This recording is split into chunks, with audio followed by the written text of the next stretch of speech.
capítulo 25,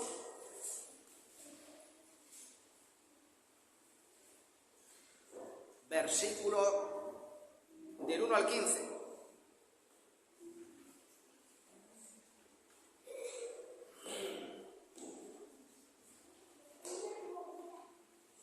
¿Vale? ¿Estáis todos ahí? Bueno, antes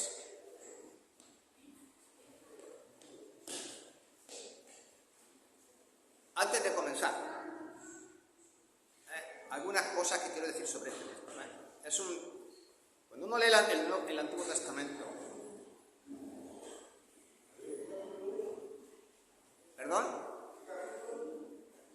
número 25, versículos del 1 al 15, números 25, versículos de los 15 primeros versículos. Bueno, digo que cuando uno lee el Antiguo Testamento se puede encontrar, y este es el caso, textos, pasajes muy duros, y este lo es. Siempre decimos que Dios es amor, y es verdad, pero con qué facilidad también olvidamos que Dios es juez, y también con qué facilidad olvidamos que Dios es santo. Y se nos olvida que Dios no permite el pecado, no peca y mucho menos puede tener comunión con el pecado. Y que, como dice Isaías 59, cuando un creyente peca, ese pasaje dice: vuestros pecados han hecho división entre vosotros y yo, y han hecho volver mi rostro para no oír. ¿Sabéis lo que significa, no? Rompen la comunión de un creyente con Dios hasta que éste confiesa sus pecados. Entonces el pecado no es una cosa para tomarse la broma, y este es uno de los pasajes que nos advierte sobre ellos. Bien, este pasaje también habla de un personaje llamado Finés. ¿Quién es Finés? ¿Nadie sabe? Había un sacerdote en Silo llamado Elí. ¿Recordáis o no? Tenía 2 hijos, que a su vez sacerdotes, Omri y Finés. ¿Es este Finés del que estoy hablando? Pues no. Es otro Finés distinto. Ahora veréis quién es. Dice: moraba Israel en Sitín, y el pueblo empezó a fornicar con las hijas de Amor, las cuales invitaban al pueblo a los sacrificios de sus dioses, y el pueblo comenzó comió y se inclinó a sus dioses. Así acudió el pueblo a Baal Peor, y el furor de Jehová se encendió contra Israel, y Jehová dijo a Moisés: toma a todos los príncipes del pueblo y ahórcalos delante del sol, y el ardor y la ira de Jehová se apartará de Israel. Entonces Moisés dijo a los jueces de Israel: matad cada uno a aquellos de los vuestros que se han juntado con Baal Peor. Y he aquí, un varón de los hijos de Israel vino y trajo una madianita a sus hermanos, a ojos de Moisés y de toda la congregación de los hijos de Israel, mientras ellos lloraban a la puerta del tabernáculo de reunión. Y lo vio Finés, hijo de Eleazar, hijo del sacerdote Aarón, era nieto de Aarón. y se levantó de en medio de la congregación y tomó una lanza en su mano y se fue tras el varón de Israel a la tienda y alanceó a ambos, al varón y a la mujer por su vientre. Y cesó la mortandad de los hijos de Israel. Versículo 9. Murieron de aquella mortandad, ¿cuántos? 24.000. Muchísimo. Entonces Jehová habló a Moisés diciendo: Finés, hijo del sacerdote, hijo de Eleazar, hijo del sacerdote Aarón, ha hecho apartar mi furor de los hijos de Israel, llevado de celo entre ellos, por lo cual yo no he consumido en mi celo a los hijos de Israel. Por tanto, diles: yo establezco mi pacto de paz con él, y él tendrá, y su descendencia después, el pacto del sacerdocio perpetuo, por cuanto tuvo celo por su Dios e hizo expiación por los hijos de Israel.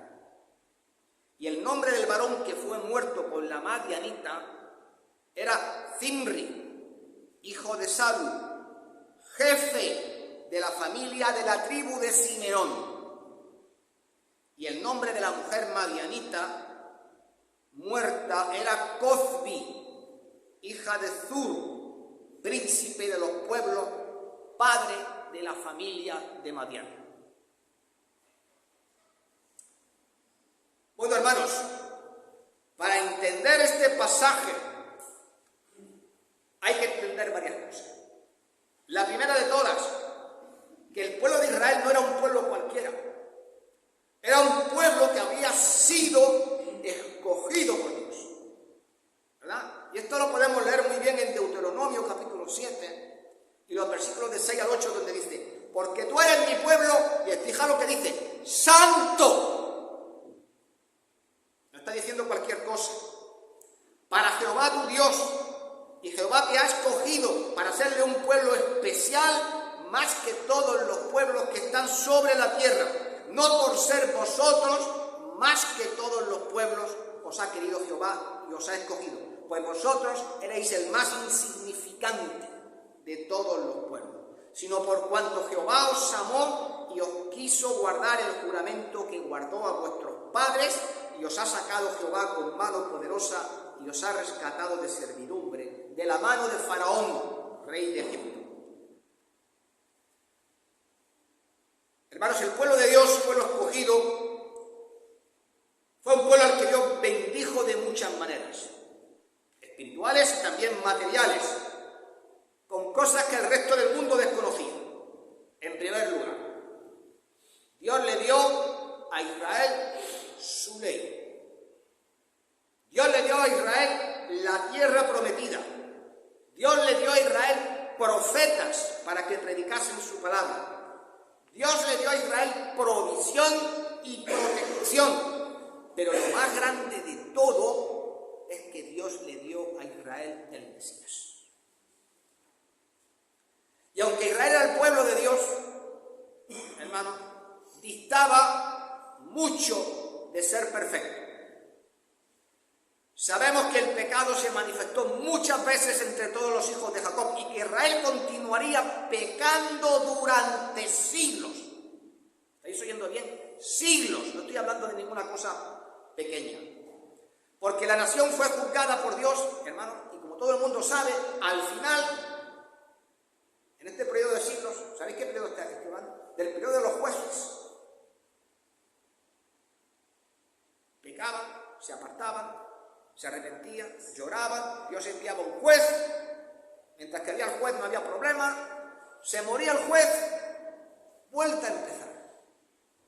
Y así una vez, y otra vez, y otra vez, y otra vez, y otra vez. Sin embargo, hermanos, pues, a pesar de tanto fracaso, el Señor fue bondadoso, ¿no? Y tras sufrir como esclavos en Egipto durante más de 400 años, pues el Señor les envió a Moisés para sacarlos de la esclavitud y guiarlos a la tierra prometida. Y para ello, todo el mundo sabe, ¿no?, que Dios envió una serie de plagas para quebrantar a Egipto y permitir su salida.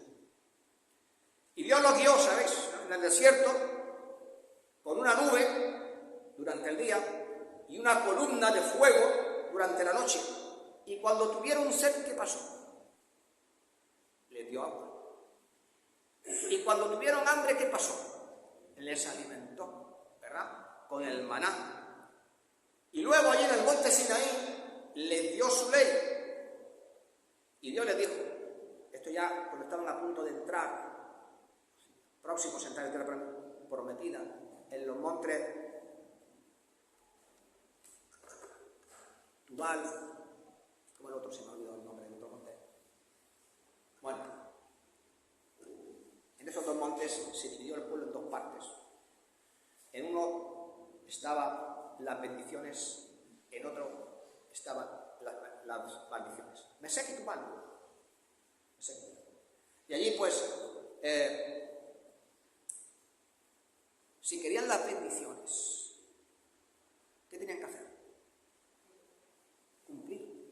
Cumplir con la ley. Porque si no, las maldiciones estaban para decirle, vais a enfrentar el juicio.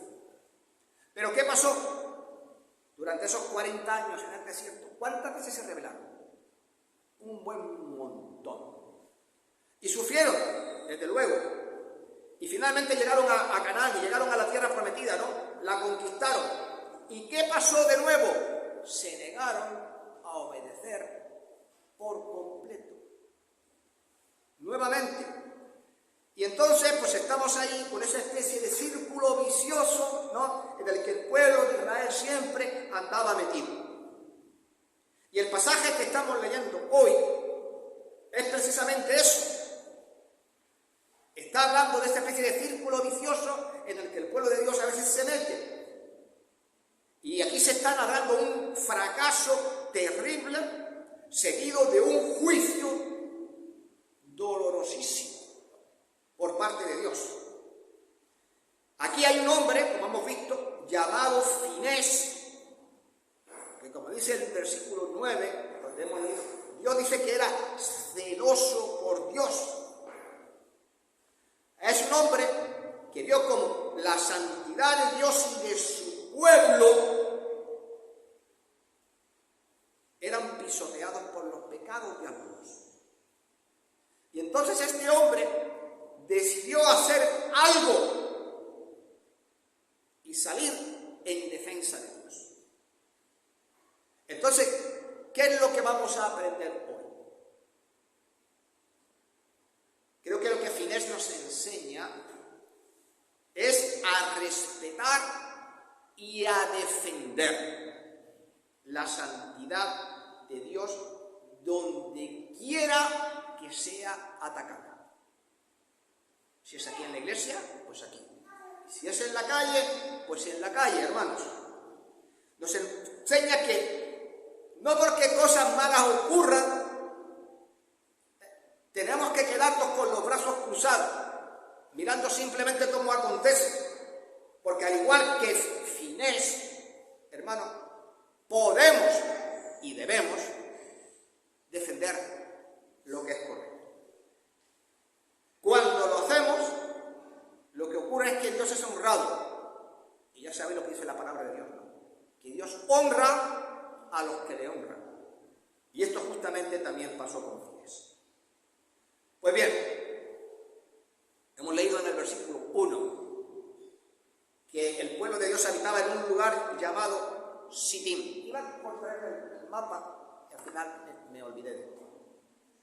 Vamos a situarnos. El Mar Muerto, todo el mundo conoce más o menos el mapa de Israel, un poquito más al norte y cercano al río Jordán, antes de su desembocadura, estaba Sitim, en este lugar. En el lado este, al este, yendo hacia China, en dirección a China, hacia Oriente. Ahí, justamente, prácticamente enfrente, pero al otro lado de la orilla del Jordán, de Jericó. Ahí estaban en este momento acampados. Y dice también la palabra de Dios, como hemos leído, que esto era la tierra de los moabitas. Y que los moabitas invitaron a Israel a unirse a ellos en su sacrificio al dios de Baal. Y el pueblo de Israel acudió y dice que se inclinó ante esos dioses. Y lo dice así el versículo 2, las cuales las mujeres, está refiriéndose a las mujeres, invitaban al pueblo a los sacrificios de sus dioses, y el pueblo comió y se inclinó. Aunque como paso previo a esto, y esto es una cosa, pero ¿vosotros pensáis que la gente cae en un pecado gordo, así como así? No, no. El proceso comienza antes. Porque Satanás no es tonto. La palabra de Dios dice, mire que el que está fuerte, mire que no caiga. ¿Sí o no? Y también dice el apóstol Santiago, porque el diablo anda como león rugiente buscando a quien devorar. ¿Se puede comer el diablo a un elefante? ¿Algún león a un elefante, perdón? No. Muy grande. ¿Pero qué puede hacer? Lo debilito. Y cuando esté débil, entonces entro y lo mato. Eso sí que lo puede hacer. Y eso es lo que hace. Porque fijaros, dice que invitaban a sus dioses. Pero hemos leído en el versículo 1 que como paso previo los israelitas se prostituyeron con las hijas de Moab. Dice el versículo 1, moraba Israel Sitín, y el pueblo empezó a fornicar con las hijas de Moab. Y esto ya te nos dice, ¿no? Yo creo que todo el mundo tiene aquí la experiencia, que cuando uno comete un pecado, te deja espiritualmente débil y predispuesto para cometer el sí. Y finalmente, dice que el pueblo acudió a Baal Peor. Y ese nombre identifica tanto el lugar donde estaba el templo y se daba la adoración a Baal, como también es el nombre de la divinidad de Baal que los cananeos de esta zona le daban al dios. Y también dice el versículo al final que cuando esto sucedió, el furor de Jehová se incendió.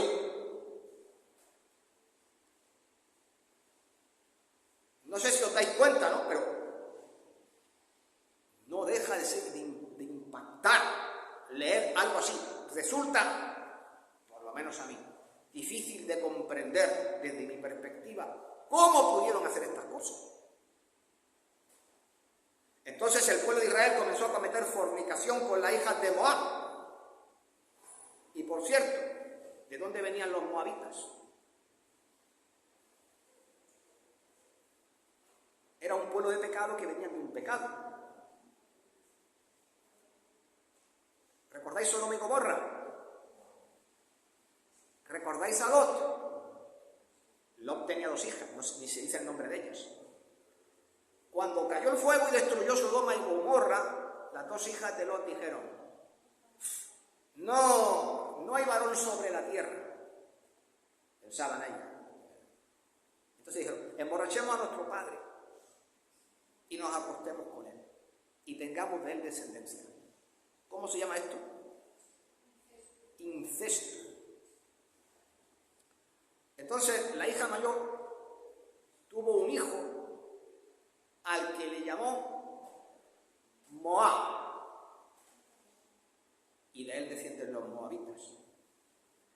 Y la hija menor tuvo un hijo al que llamó Ben-Amí, y de él descienden sus vecinos, los amonitas.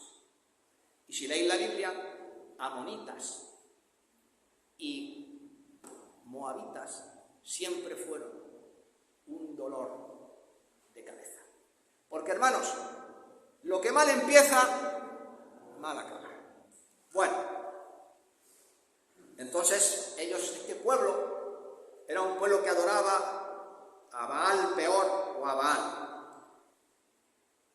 Y como hemos visto, el pueblo de Israel no solo que asistía a la adoración pagana, sino que participaba activamente en los sacrificios y, por supuesto, ya sabéis que la adoración a Baal conllevaba también la práctica de perversiones sexuales. Y entonces esto hacía particularmente deleznable el culto. Entonces, el pueblo no solo le ofrecía sacrificios mediante actos sexuales con prostitutas.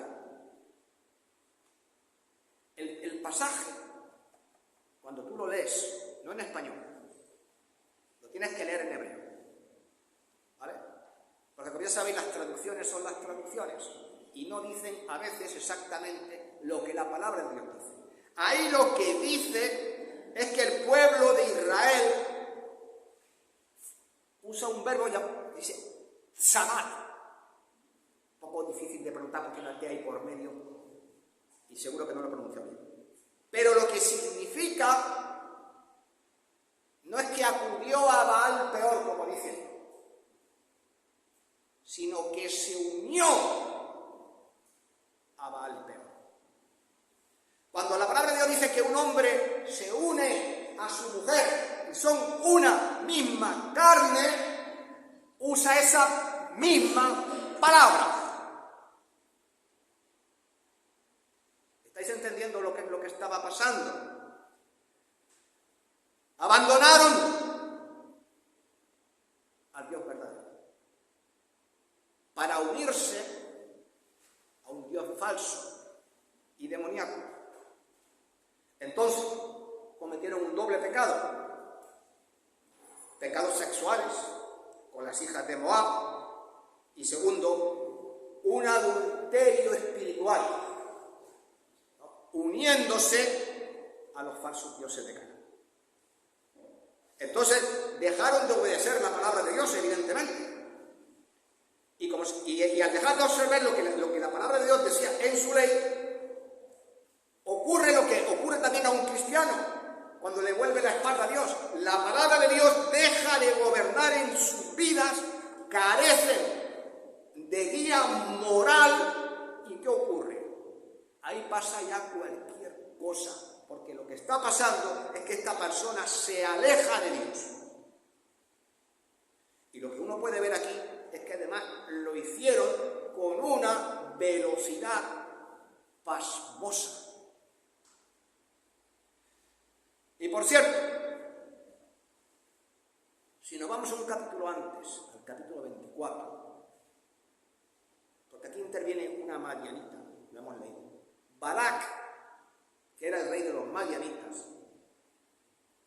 contrató a un profeta llamado Balaam para que maldijese, ¿verdad?, al pueblo de Israel.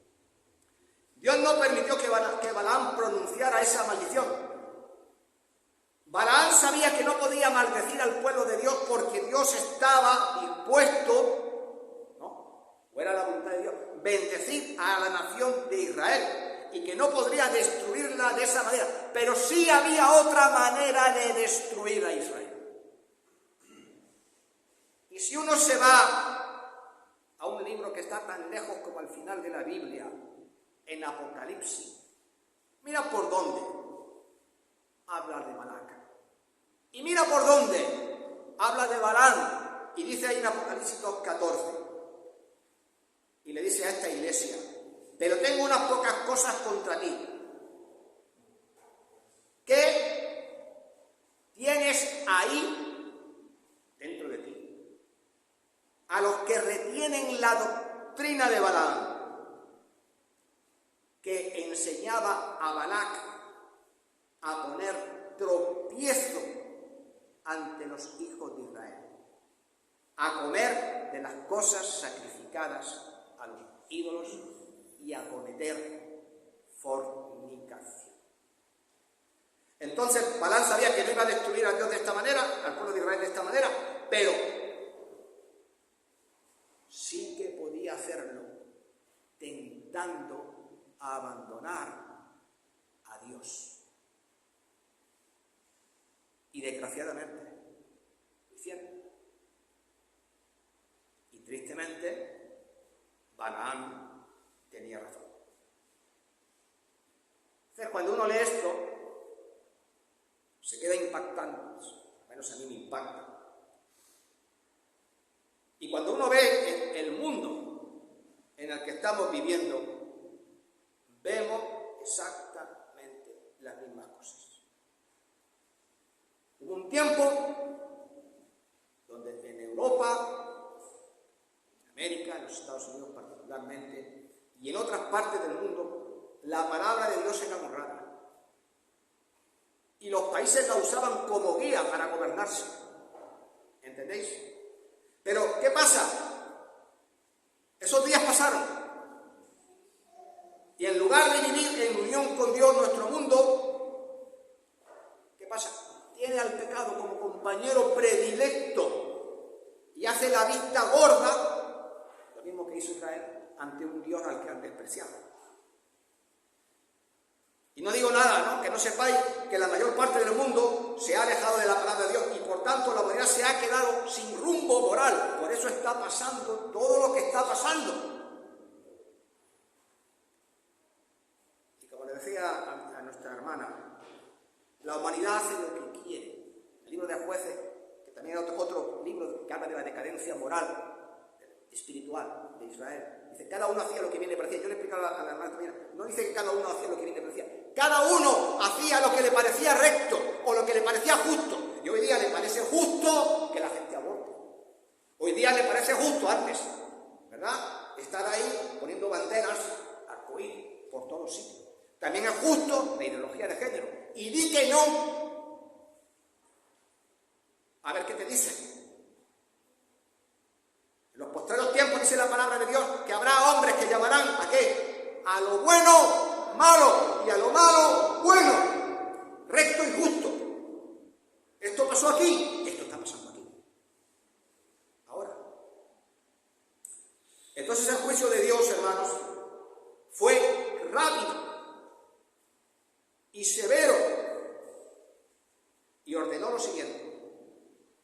Dijo Jehová a Moisés, toma todos los príncipes, a los cabecillas, a la gente principal del pueblo, y ahórcalos ante Jehová delante del sol. Ahora explicaré este texto. Y el ardor de la ira de Jehová se apartará de Israel. Y en el versículo 5 se ejecuta la sentencia. Y dice así, Moisés dijo a los jueces de Israel, matad cada uno a aquellos de los vuestros que se han juntado, que se han unido, con Baal peor. Y en el versículo 9 dice que 24.000 hombres murieron ese día. Entre varias cosas, entre los que fueron ejecutados y entre la propia mortandad que Dios trajo sobre ellos. Y cuando el versículo 4 dice, ahórcalos ante Jehová delante del sol, pues nuevamente no es lo que nosotros entendemos, porque yo creo que vosotros estáis entendiendo que le pusieron una cuerda. No, está mal traducido. Dice, cuélgalos delante del sol. ¿Cuál es otra traducción para esto? ¿Y por qué delante del sol?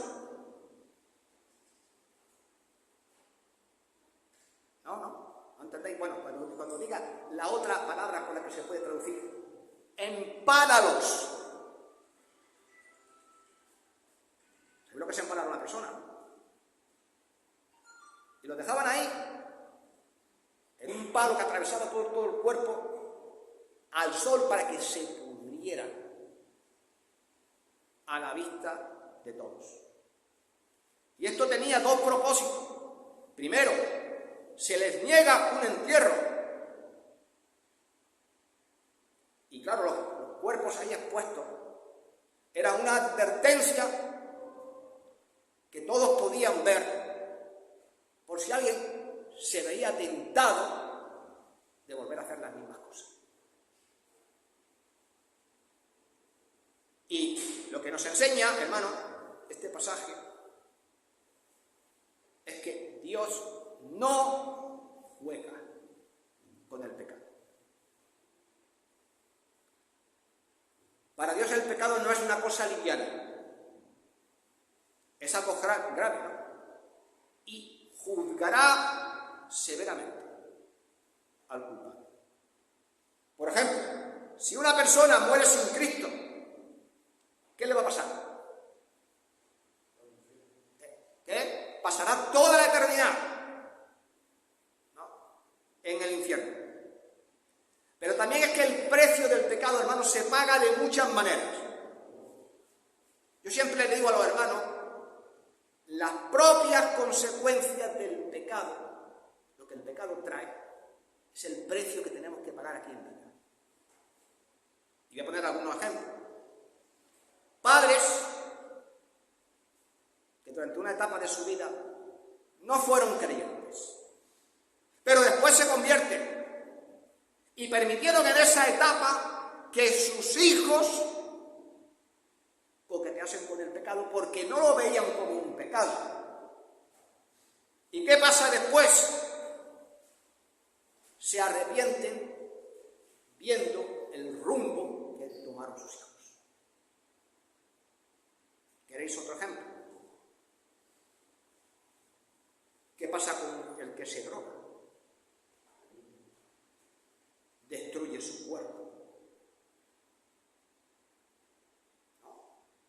Gente que se mete cocaína, por ejemplo, piensa que eso no le va a pasar factura. La cocaína te destruye el cerebro.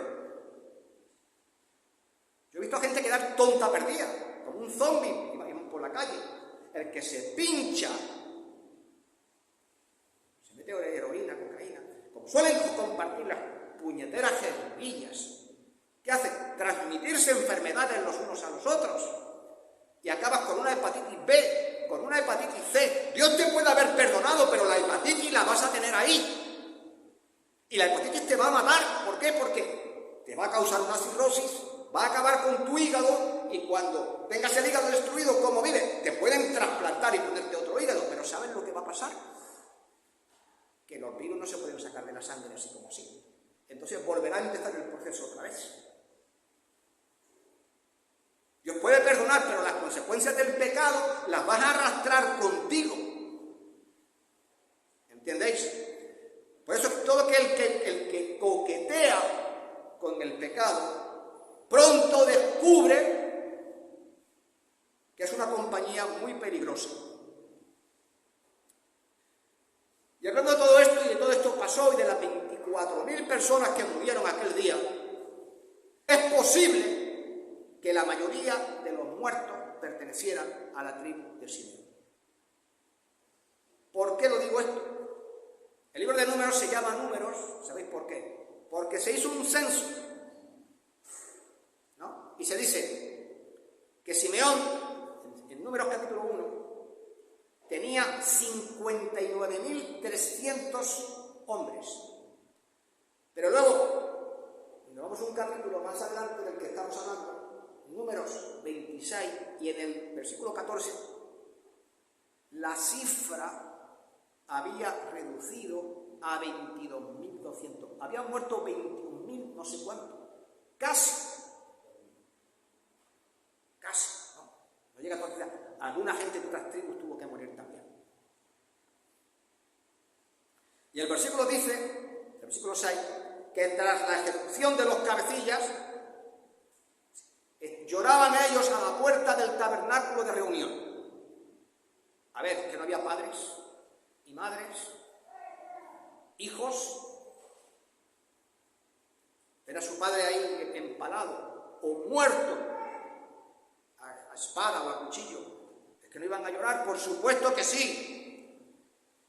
estaban arrepentidos, buscaban pero mientras eso pasaba, fijaros bien, un hombre llamado Zimri, dice el versículo 14, y el nombre del varón que fue muerto por la mañanita era Zimri, hijo de Salú, jefe de la familia de la tribu de Simeón. ¿No? Trajo a su tienda una princesa madianita llamada Cozbi, príncipe, ¿no?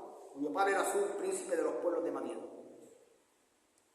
Entonces la trajo a su tienda por un propósito exactamente lo mismo que había pasado con los demás, poco decoroso. Y alguien puede pensar, bueno, ya que estaba haciendo esto y después de todo lo que había pasado, pues lo haría a escondidas. Se ocultaría, ¿no? Porque sobre todo porque me van a cortar el cuello, me van a matar o me van a hacer, después de todo lo que había sucedido. Pues mira lo que dice el versículo 6. Y un varón de los hijos de Israel vino y trajo una madianita a sus hermanos a los ojos de Moisés y de toda la congregación de los hijos de Israel, mientras ellos lloraban a la puerta del tabernáculo de reunión. Cojo aquí a la fulana y me paseo con el campamento y me voy con esta señora a la tienda, a los ojos de todo el mundo. ¿Esto qué es? Bueno, es un pecado descarado, cometido sin vergüenza, sin ninguna consideración por lo que Dios o cualquier otra persona pensara.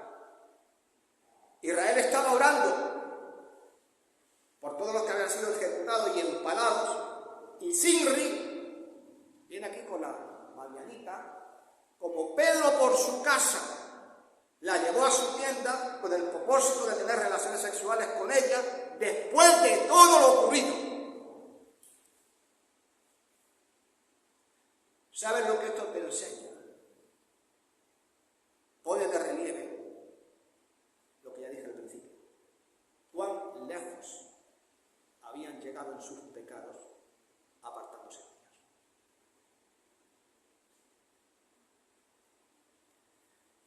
Entonces, lo que Zimri hizo habla sobre la progresión del pecado. Porque las cosas comienzan siempre con una pequeña concesión por aquí y otra por allá. Y cuando quieras darte cuenta, terminas en una rebelión abierta contra Dios. Y esto fue lo que le pasó a este hombre. Y voy a poner algunos ejemplos del pecado de este hombre. Además que son cosas conocidas. No hace tanto tiempo, y supongo que todos vosotros lo recordáis aquí, porque ya el que más y el que menos tiene una edad. Todas estas cosas, hermano, se hacían a escondidas. A escondidas. No se hacían públicos. ¿Verdad? Quien era homosexual no iba por ahí proclamándolo. ¿Verdad? Por ejemplo. Y así, por ejemplo, hace unos 50 años, todo el mundo conoce a este señor, ¿verdad? Rock Hudson, que la habéis visto en muchísimas películas, iba de machote, era un hombre atractivo, los papeles siempre las mujeres se enamoraban de él, ¿verdad? Pero en el fondo este hombre era, ya lo sabéis, homosexual. Lo tuvo guardado toda su vida, porque sabía que si yo proclamo lo que soy, perderé mi empleo, mi trabajo, mi fama y seré un paria social, ¿no? Hace bastante tiempo. Sin embargo, fijaros cómo han cambiado las cosas, permitiendo una cosa por aquí, una cosa por allá. Estamos acostumbrados a ver tantos pecados que si nuestros padres o nuestros abuelos levantaran la cabeza, se morían de la vergüenza de las cosas que pasaron. Y como dijo el apóstol Pablo, Gálatas 5:9, no olvidemos nunca esto, un poco de levadura leuda toda la masa. Una célula cancerosa, una única célula cancerosa, tiene la facultad de matar todo un cuerpo. Lo invade todo y al final las personas mueren. Cuando Zinri metió a Cosby en la tienda, claro, si yo me voy paseando por ahí como si tal cosa y a mí no me importa lo que esta gente diga ni lo que esta gente haga, pues ¿qué pasa? Finés lo vio. Bueno, esto es lo que, porque claro, la escritura se centra en Finés, pero sería Finés, Pepe, Antonio, Juan, fulanito de aquí, fulano, mengano y sutano, no solamente él. Entonces, cuando esto pasó, pensaron seguramente, aquí no va a pasar nada, soy príncipe de Simeón. Y la otra pensó, soy princesa de Madián. Aquí no va a pasar nada. Como nuestros políticos, soy presidente, soy vicepresidente, soy no sé qué, aquí no pasa nada. Robo, mangoneo, hago esto, lo otro, no, aquí no pasa nada. Aquí no pasa nada. Y esto es lo que el mundo piensa, aquí no pasa nada. Aquí no pasa nada. Pues se equivocaron. Se equivocaron, plenamente equivocados. Finés, cuando vio eso, actuó de inmediato para acabar con el pecado de Zinri y de Cosby. Y fijaros lo que dice la palabra de Dios, que al hacerlo cesó la mortandad de los hijos de Israel. Hay gente que fue matada a espada, hay gente que fue empalada y gente que murió por algo que no se vio. Cuando se acabó el pecado, se detuvo. La muerte cesó porque un hombre tuvo el valor de levantarse y de hacer lo correcto. Y hablando de Finés, Dios dice lo siguiente: Finés, hijo de Eleazar, hijo del sacerdote Aarón, ha hecho apartar mi furor de los hijos de Israel. Si Finés hubiese dicho, ¿pero qué están haciendo esto? Pero si hubiese quedado quietecito, ¿qué hubiese seguido pasando? Hubiese seguido muriendo gente. Y dice la palabra de Dios que ha hecho apartar mi furor de los hijos de Israel, llevado de celo entre ellos, por lo cual yo no he consumido en mi celo a los hijos de Israel. Lo que le está diciendo Dios, Moisés es un hombre celoso del Señor. Es un hombre que estima la santidad, es un hombre que estima su palabra. Y él estaba viendo cómo esta gente la estaba pisoteando, y ¿qué es lo que hizo? Tomó medidas. Y acabó con Zinri, con Cosby.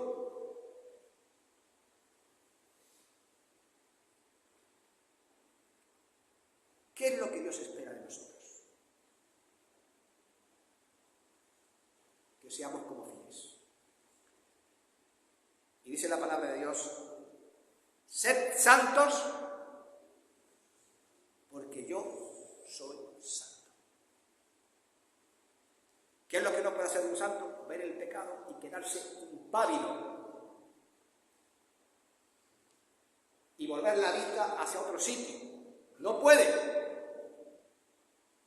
Y esto que era cierto antes es cierto hoy. Dios es santo y espera que su pueblo también lo sea. ¿Qué es lo que Dios busca? Personas como Finés. Que no les importe lo que otros digan, lo que otros piensen de ellos. Personas que se rigen por la voluntad de Dios, que defiendan lo que es correcto. También digo lo siguiente, ¿vale? Como estamos en los tiempos del Antiguo Testamento, en los tiempos del Antiguo Testamento hasta ahora ha llovido un ratito, ¿no? Dios no está esperando que sacas una lanza y empieces a atravesar a todos los sinvergüenzas que hay en este país. Por supuesto que no. Pero sí que te posiciones.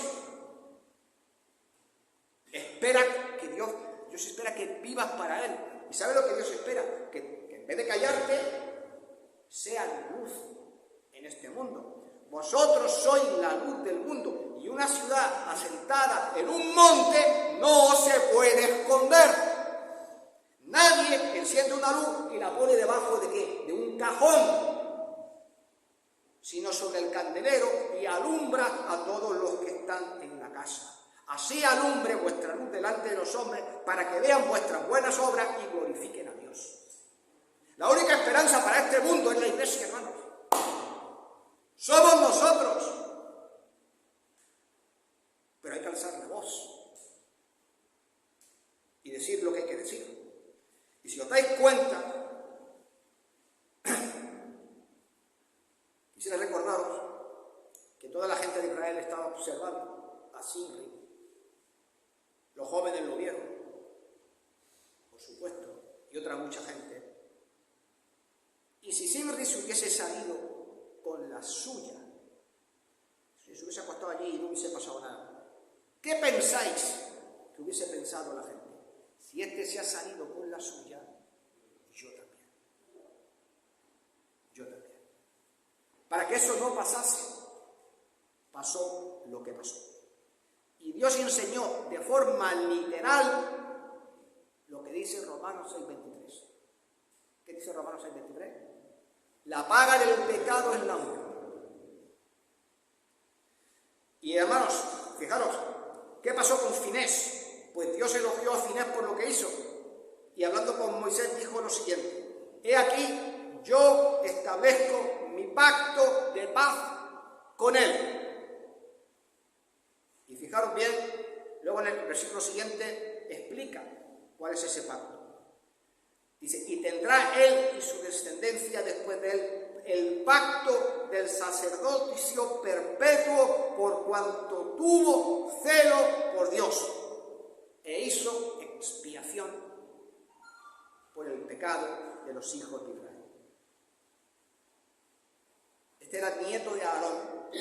Su padre era Eleazar, sería sacerdote. Evidentemente Finés sería sacerdote también. Y Dios dijo en su momento, Éxodo 29, que todos los sacerdotes serían de la estirpe de Aarón, pero lo que Dios dice en este momento restringe la bendición. Dice, no, ahora los sacerdotes, es verdad, seguían siendo descendientes de Aarón, porque este era su nieto, pero dice, serán sacerdocio perpetuo, para siempre. Para siempre. Y todos los descendientes de Finés iban a ser los sacerdotes del pueblo. Entonces, permitidme leerlo porque no lo tengo aquí, ya solamente para que veáis esto. Si uno va a Primera de Crónicas, capítulo 6, y empieza a leer ahí, dice lo siguiente: los hijos de Leví, Gersón, Coat y Merari.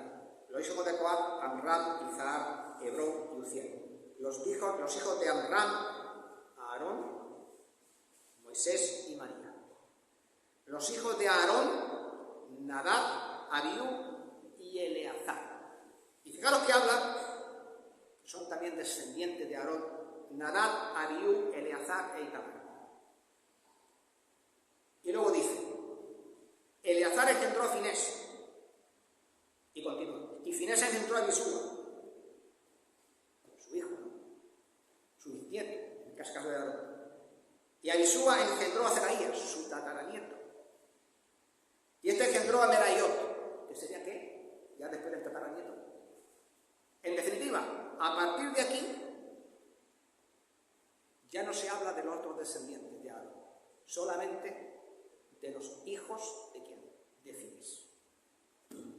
Dios le honró de esta manera. Entonces, ¿qué pasa, hermanos?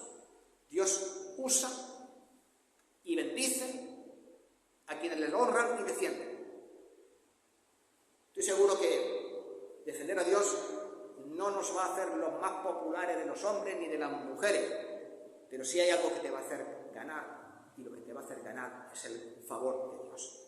Y si defiendes en este mundo a Dios, le oirás decir, con cuando te presentes delante de Él. Bien hecho, siervo fiel. Sobre poco has sido fiel, sobre mucho te pondré, entra en el gozo de tu Señor. Israel, Zimri, Cozbi fueron castigados por sus pecados. Finés, en cambio, fue ascendido y bendecido por defender la santidad de Dios. Ahora la pregunta final es, ¿qué vas a hacer tú? ¿Qué legado es el que vas a dejar detrás de ti? ¿Por qué serás recordado? Pues hermanos, nadie puede determinar. Solamente tú. Solamente tú. Yo os exhorto a todos